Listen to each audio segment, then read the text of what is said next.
안녕하세요. 2월 9일 목요일 날마다 죽게로 큐티 가이드 시작하겠습니다. 오늘 본문은 고린도전서 2장 1절부터 5절까지의 말씀입니다.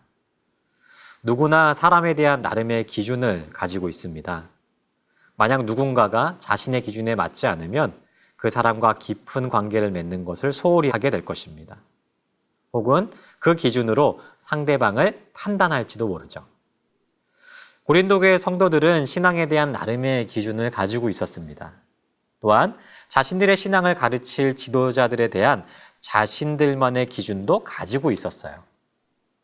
아마 평범한 지도자였다면 이들의 요구사항과 기준을 맞추기 위해서 눈치를 보면서 동분서주 했을지도 모릅니다. 하지만 바울은 그렇게 하지 않았어요. 그 이유가 무엇일까요? 관찰 질문 1번입니다. 바울이 복음을 전할 때 경계했던 것은 무엇입니까? 1절을 보시면 바울이 고린도에서 복음을 전할 때 말의 지혜와 아름다운 것으로 하지 않았다라고 말하죠. 바울이 처음 고린도에 복음을 전하고 교회를 세울 때 탁월한 언변과 논리를 의지하지 않았다는 것입니다. 여러분도 잘 알고 계시다시피 바울은 탁월한 학자였습니다. 그가 가진 지성과 논리였다면 고린도 사람들을 압도하는 것은 매우 쉬운 일이었을 것입니다. 하지만 그는 명석한 논리나 탁월한 언변을 의지하지 않았다는 거예요.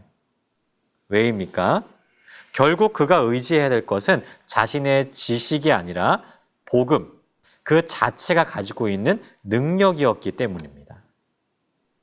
사람의 지혜나 언변으로 세운 신앙 혹은 교회는 곧 허물어질 수 있습니다. 그 기초가 약하기 때문이죠. 하지만 말씀의 능력을 의지한 교회는 더욱 굳건하게 세워져 갈 수 있습니다. 그렇기 때문에 바울은 십자가에 못 박히신 예수 그리스도의 단순한 이 복음의 메시지를 전하면서 이 메시지가 성령의 능력으로 말미암아 고린도 사람들의 심령 가운데 뿌리 내리도록 했던 것이죠. 관찰 질문 2번입니다. 고린도 교회에서 사역할 당시 바울의 상태는 어떠했습니까? 3절을 보시면 바울이 고린도에서 사역할 때 약하고 두려워하여 심히 떨었다라고 고백하고 있습니다.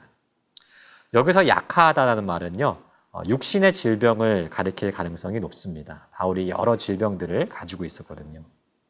하지만 육신의 약함뿐만 아니라 그는 마음의 두려움도 가지고 있었다는 것입니다. 그래서 심히 떨었다라고 고백하고 있죠. 여러분, 바울이 이처럼 두려워했던 이유가 무엇일까요? 또한 그의 마음이 이렇게 심히 떨렸던 이유는 무엇일까요? 고린도 사람들에게 복음을 전하는 일이 두렵고 혹은 부끄러웠기 때문일까요? 그렇지 않습니다.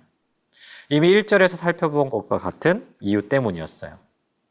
차라리 세상의 지혜로 사람을 설득하는 일이었다면 바울은 두려워하거나 떨지 않을 수 있었을 거예요.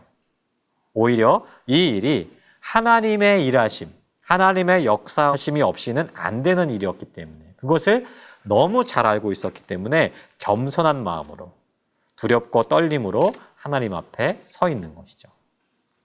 관찰 질문 3번입니다. 바울이 전적으로 의지했던 것은 무엇입니까? 이처럼 바울은 복음을 전하는 이 모든 일이 자신의 능력으로 되는 것이 아님을 누구보다 잘 알고 있었습니다. 그래서 그는 모든 일에 하나님의 능력을 의지하여서 감당하기에 애썼다는 것이죠. 영혼을 구원하는 일은 내 힘으로 되는 일이 아닙니다. 하나님의 간섭 없이는, 하나님의 은혜 없이는 이루어질 수가 없는 것이에요.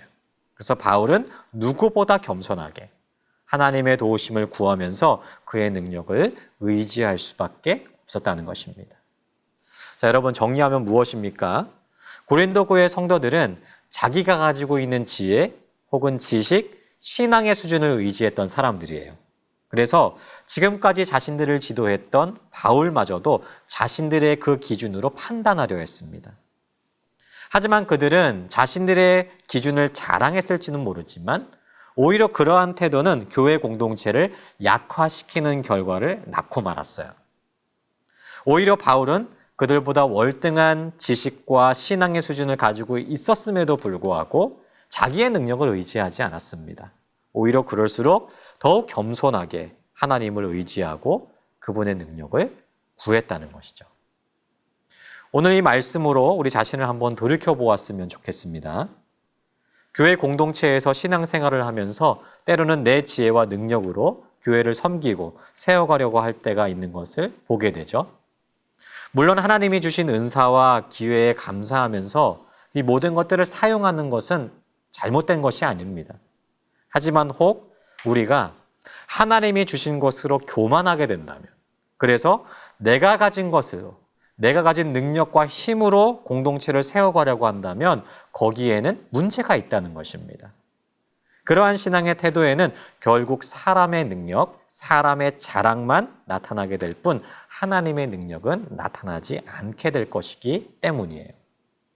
오히려 다른 이들의 신앙을 판단하고 자신을 높이며 자랑함으로 공동체의 하나됨을 파괴하게 될 것입니다. 그렇기 때문에 지금 우리가 점검하고 결단해야 되는 것은 무엇입니까? 항상 겸손해야 된다는 것이죠. 바울이 능력이 없어서 하나님을 의지한 것이 아닙니다. 하지만 그가 겸손함을 입고 하나님을 온전히 의지했을 때 자신의 능력을 뛰어넘는 하나님의 역사를 볼 수 있었습니다. 마찬가지입니다. 우리도 겸손하여서 온전히 하나님을 바라볼 때 비로소 내 능력을 뛰어넘는 하나님의 역사를 보게 될 것입니다. 바울의 인생에는 간증거리가 참 많았죠. 저는 우리의 신앙에도 간증이 넘쳤으면 좋겠습니다. 하나님의 능력과 역사를 맛보며 사는 삶이 바로 그런 삶이 아닐까 싶습니다. 오늘 바울의 고백처럼 우리도 오직 그리스도의 십자가를 바라보고 복음의 능력을 의지하는 겸손한 태도로 공동체를 세워가기를 소망합니다.